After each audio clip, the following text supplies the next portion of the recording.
all of the abstracts are really interesting and actually build on a theme in terms of trying to look at how we can improve on treatments for ovarian cancer. The first two abstracts build on a theme in terms of looking at folate receptor as a overexpressed receptor that is present in ovarian cancer, and perhaps using this as a biomarker, both to try and improve the ability to image the tumors. And then the second abstract builds on the theme of directly using folate receptor as a way of targeting it. So the first study that I sort of reviewed was the one by Dr. Tanier and colleagues. And it was really looking at folate receptor overexpression in women with ovarian cancer who are going to undergo surgery.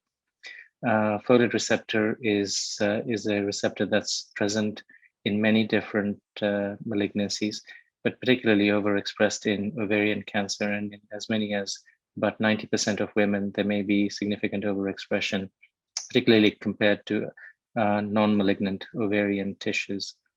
And many groups are actually using this as a way of perhaps trying to improve the diagnostic ability to pick up ovarian cancer, as well as looking at identifying occult disease. And what Dr. Tanier and colleagues did was to really look at this with an agent which has the name of OTL38, or pafloacyanine sodium, and this is taken up by folate receptor, and with fluorescence, it actually visualizes the tumor very, very effectively. And so what they were exploring is whether using fluorescence guided imaging of folate receptor uptake would actually improve the ability to detect occult disease, and thereby allow the surgeon to improve on surgical resection of the tumor. And so they conducted a sort of large exploration of this, which they deemed to be a phase 3 exploration. It is an interesting study design with a 20-to-1 randomization. And essentially what they indicated was that in about a third of cases where fluorescence was applied, there was an increased ability to detect occult disease, which could then be resected at the time of surgery. There are a few caveats. There are potential false positives that were seen in almost 32.7% of cases, and the true sensitivity and true positivity was about 83%.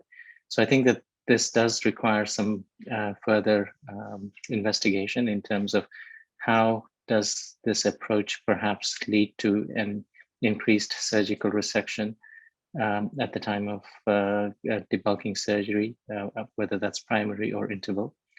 And will this really lead to an improvement in outcome in women with ovarian cancer, which is exactly what all of us would be looking for. So I think further research is going to be needed in terms of truly assessing how OTL38 can actually lead to an improved surgical resection and lead to further improvement in outcome. The second study that also builds on the theme of folate receptor based biomarker and targeting is the one presented by Dr. O'Malley and his colleagues, looking at mirvetuximab, which is a folate receptor alpha targeting antibody drug conjugate.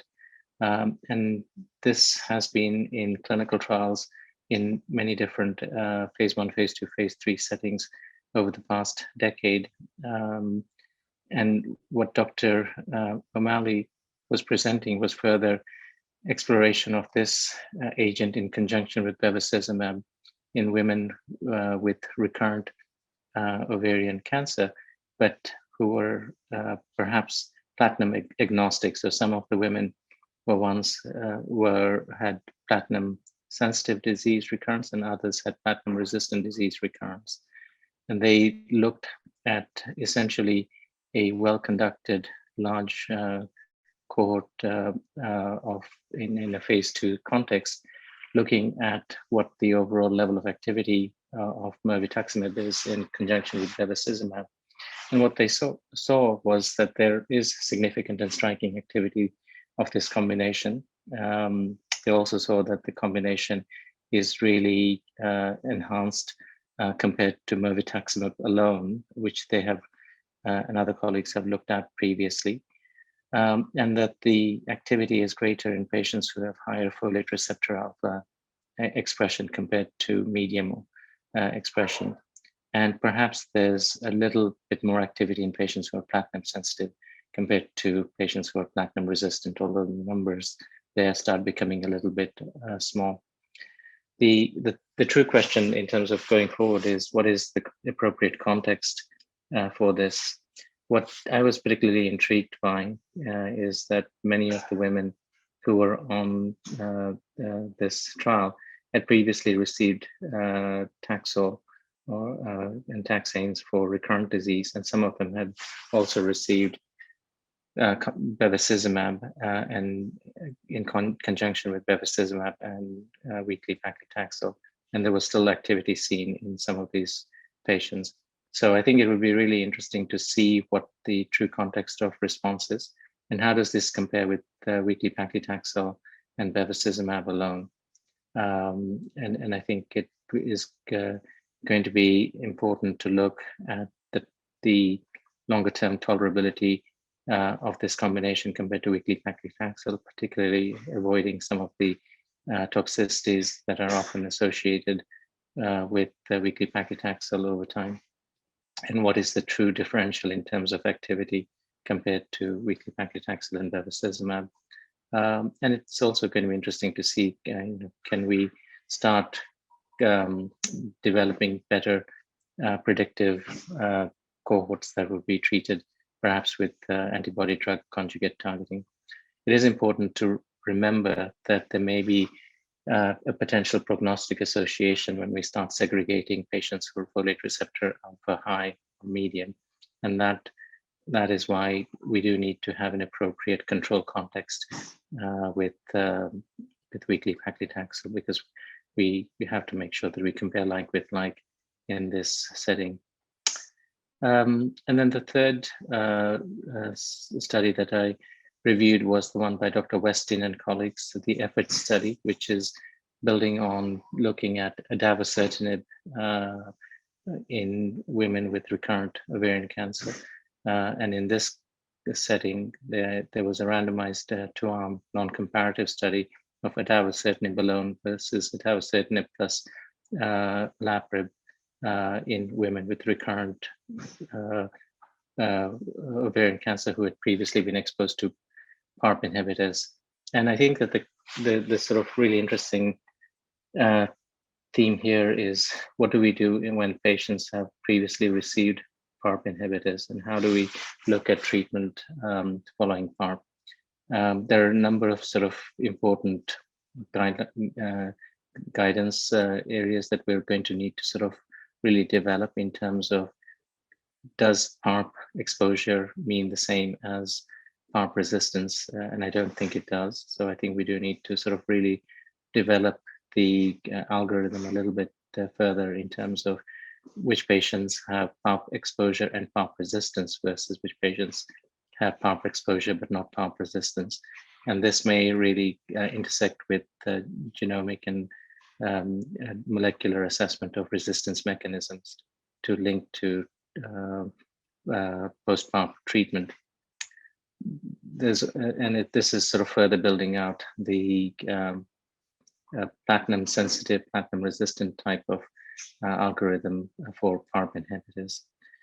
The interesting theme in this particular study is looking at modulating the cell cycle and building on and identifying replication stress and dependence on the cell cycle, and perhaps introducing a double synthetic lethality, partly related to p53 mutation, and then additional WEE1 abrogation of the G2M checkpoint, to try and see if this synergizes in terms of overcoming the resistance mechanisms. And the initial sort of level of activity being seen is really quite encouraging, with the two waterfall plots in patients who received adavosertinib alone or adavosertinib in olaparib looking very encouraging.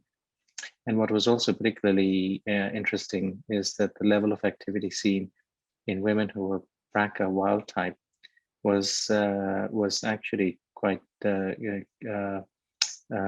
encouraging, with an objective response rate of adavosertinib alone of 31% in this setting, and 39% with the adavosertinib and olaparib combination. And the combination particularly had a higher duration of response, as well as a clinical benefit rate of 94%. So these are sort of really tantalizing early results, which I think we need to sort of develop further and see what's next in terms of trying to build up the armamentum post PARP inhibitors and overcoming resistance.